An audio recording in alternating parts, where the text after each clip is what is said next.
It's always so interesting to me when people freak out over a simple statement made by developers they personally do not like, and that exact thing has happened with Knight's Path. A lot of people who weren't going to play the game in the first place are complaining about the fact that the developers are saying they care about gaming and fun, not modern agendas. And now you have another game that is in the same vein as Knight's Path coming out, attacking these developers, and 1348X Voto is now getting wrecked on social media. I have a few different things to show off, but before I get into the topic, if you enjoy the content I create, check out the links in the description, join the community in my live streams, and consider supporting through Patreon or YouTube memberships. Now, video games should be entertainment, they are a form of escapism. I don't think that people should be pushing their personal politics into a title, but at the same time, there are developers that do it regardless, and they admit that they double, triple, and quadruple down on doing things like queer representation in Fable because people don't like it. Though, Knight's Path caused quite a stir on social media the other day. As you can see, 6.6 million views on this single post that says we care about gaming and fun, not modern agendas. And most gamers, people who actually are interested in this title, people who actually play these games, say this is a good take and it's fine if you of course don't like it, but to then go on to say, oh, the game looks like it was made with AI and that they are stealing from games like Kingdom Come Deliverance is insane. There are people that are desperate to find a way to bury Knight's Path, but the developers, or at least social media manager, overworking on 1348X Voto, decided to put their 2 cents into the conversation by posting, "Don't forget to wishlist and note the release date on your modern agenda." And wow, this has made them a target because they were, I don't want to necessarily say off of everybody's radar completely, but it wasn't a big game. It wasn't getting a lot of attention, and it seems that the people behind this were getting a bit desperate. This title is supposed to come out in March, so they probably figured this is good marketing material. Will the modern audience show up to support this game? Probably not, but hey, the access media already is, because of course they have to take a side, and they are now shilling for X Voto, saying 1348 X Voto's Lesbian Knight is the shakeup the medieval genre needs, which is just insane to me. You are really sitting here saying that, oh, we need more lesbian knights in a medieval setting.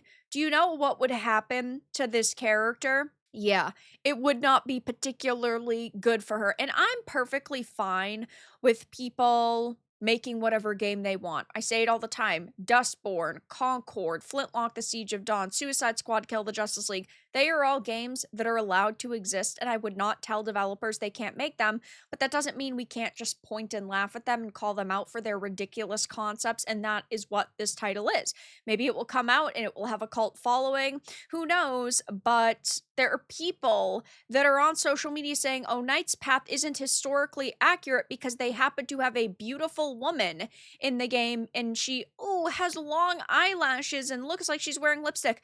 But now it's okay when another game puts a lesbian knight in a medieval setting, even though that's not accurate. Of course, they are not consistent in their stances because they aren't consistent people at all whatsoever. If they didn't have low standards, they'd have no standards at all. Though, tons of gamers are pointing and laughing at X Voto. And keep in mind that Knight's Path, what we have seen so far, is not the final product. It is still probably a year away, and the developers and the team is working very hard on this experience. I had interviewed the lead developer at the end of 2024, early 2025. I've spoken to them since. Phenomenal behind the scenes experience, by the way. Very passionate people are actually working on Knight's Path, but clearly I'm not alone in my thoughts that, well, Knight's Path looks considerably better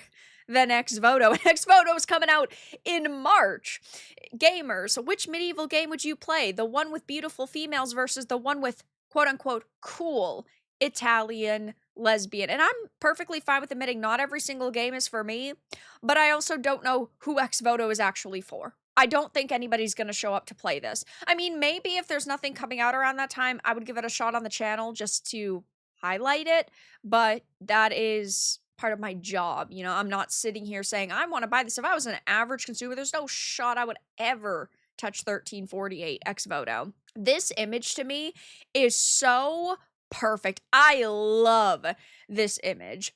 On the left, it is the cringy, more feminist looking woman during the Sydney Sweeney interview, and it's 1348 X photo. And on the right, it's Sydney Sweeney and her glare and her "are you effing serious" face, and it's Knight's Path. Just perfect to me, in my opinion. Now, I think what is very interesting about this game is the fact that the ex Voto developers now on social media are boasting about how they hit 100,000 wish lists. And Knight's Path also had posted that they hit 100,000. And I know for a fact it is over 125,000 at this point. But if you look at the wish list positions that these games are in, they tell two very different stories. And there is no possible way ex Voto has 100,000 wish lists if it is clearly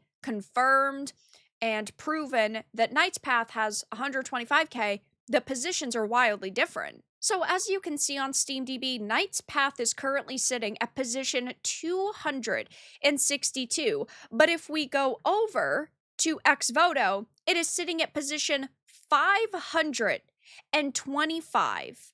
It's got 5,746 followers versus Knight's Path, which has right now, as you can see, 15,487 followers. This tells a very different tale. I am not convinced at all whatsoever with the information that we have that ex Voto is even close to 100,000 wish lists. There's no possible way. So maybe the developers or the social media manager would like to prove it. I'm perfectly fine with being proven wrong, but they have not posted any proof, and I just don't believe it. And I don't trust these developers based on the information we have. Now, look, if you're somebody who thinks 1348 X Voto looks pretty good and you're interested in it, I hope you play it. I hope you love it. I hope you enjoy it. I hope you get your money's worth. But obviously, this is not going particularly well for them on social media. I do expect these developers to continue to freak out, or whoever is running this social media account to freak out and potentially make more posts. Maybe this was desperation and they were just looking for a way to market their experience, but the people that they're marketing to usually do not show up to buy games. So I'll be keeping my eye on this situation. At this point in time, Knight's Path definitely has my support. Ex Voto does not. And well, it looks like on social media, ex Voto is getting wrecked hilariously. But that's all that I really had to discuss in this video. Let everyone know your thoughts in the comments below. If you found this important and informative, make sure to give it a like, share it, and subscribe to the channel. And if you didn't, give it a dislike. I appreciate your support either way, but I'll talk to you all again in the next video really soon.